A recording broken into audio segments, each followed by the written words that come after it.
Charles Monroe, George Hurd, Ted J. Parks. Freedom of speech, freedom of press, freedom of religion, the freedom to peaceably assemble.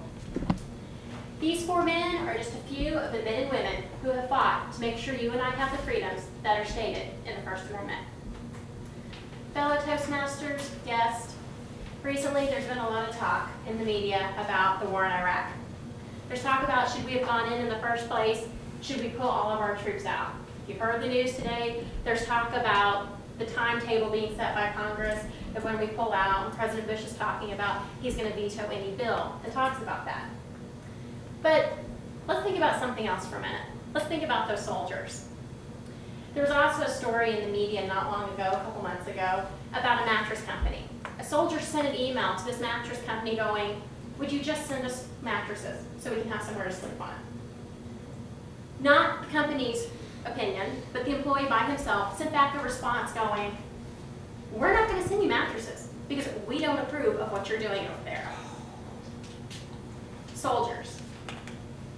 Men and women have fought for our country through at least 7 wars.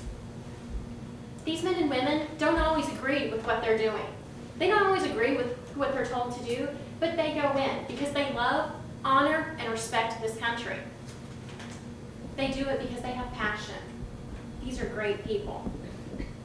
I want everybody to close their eyes for a minute. I want you to think about what it would be like if you had to sleep in temperatures ranging from 90 to 120 degrees. You had to sleep on a cot in a tent. You had to give up some of the finer things of life, such as your Starbucks coffee, those rich, creamy, Krispy Kreme donuts, that deep dish pan pizza that we all love so much, or hot showers and water pressure. Let's think about if you had to give up a few other things in life. What if you had to give up seeing that first step of a child, or even the birth of a child, or hearing that first word spoken? Later on in life, you give up seeing maybe a high school football game or even a high school graduation. These men and women, they give up so much of their lives for this country, but you don't hear them complain about it. My grandfather served during World War II. He was a World War II airplane pilot, and he would fly men behind enemy lines and drop them. He knew when he dropped some of those men that he was dropping them to their death, because he knew they wouldn't come home.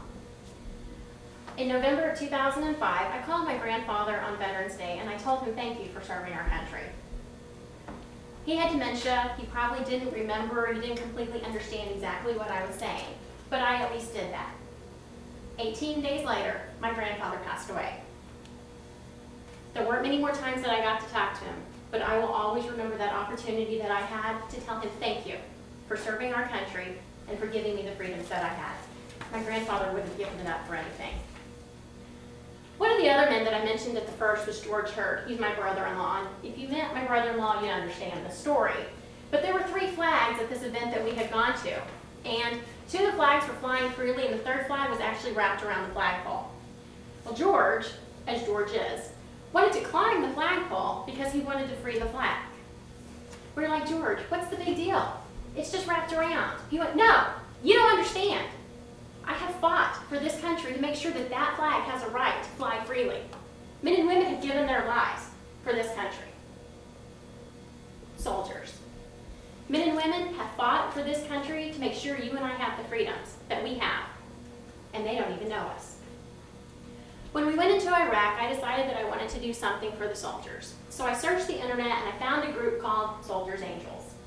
What they do is they set it up to where there's a civilian that can send care packages and letters to soldiers that are currently deployed overseas. Well, in the time that I've been doing this, I've adopted 4 soldiers. Currently, I have 2 soldiers.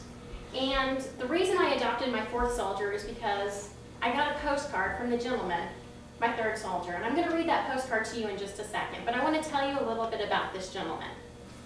His name is Corey, and he gave up a full-ride scholarship to the University of Montana on a wrestling scholarship because he wanted to go and serve our country. Let me read to you what he told me about how much he appreciates what we do. Hello, just wanted to say thank you for everything you have sent me. Sorry I haven't wrote in a while. I was at home on R&R. I had a really good time. So thank you for everything. You've been really great to me, and it shows that there are still people that care what we are doing. So keep it up and let everybody else know. Have you thanked a soldier lately? Now when I go to stores or I'm out eating at restaurants and I see somebody in their uniform, I'll walk up to them and simply go, "Thank you for serving our country. We greatly appreciate it." I'm always amazed at how embarrassed they are. They're so grateful for it and they're so appreciative. But they're humbled by it because somebody actually cares. If it hadn't been for those men and women that have fought for our country and that have given us the freedoms that we have that are stated in the First Amendment, we might not have the opportunity to peaceably assemble here tonight to have this meeting. So I ask you again, have you thanked a soldier lately?